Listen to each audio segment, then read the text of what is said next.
pas ça, je t'en prie. Tu n'es qu'une pourriture, un despote et un lâche. Je ne t'aime pas, David. Jamais plus. Je ne pourrai jamais plus. Johanna, pour l'amour du ciel, dis pas ça! Tout ça, c'est vous, c'est votre faute! David, allez-vous-en! Laisse-la tranquille! Non!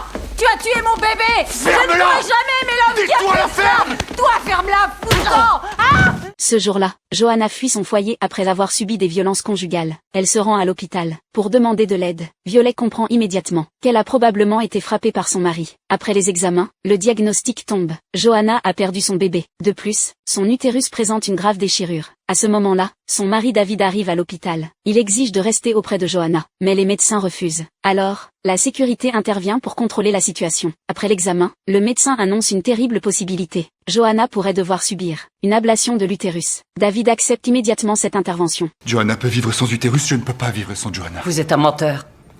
David est son mari. Et c'est à lui de prendre la décision.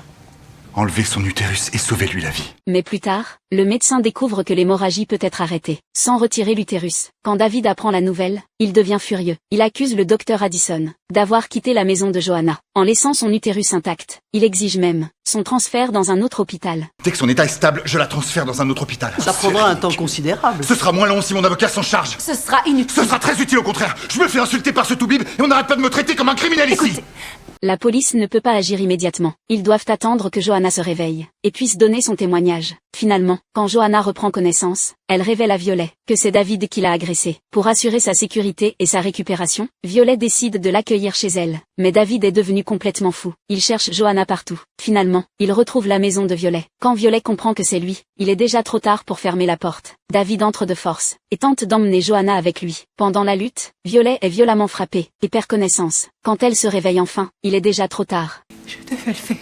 Je devais le faire. Il m'a pas laissé le choix. J'étais obligée de me protéger et de vous protéger aussi. Je devais le faire.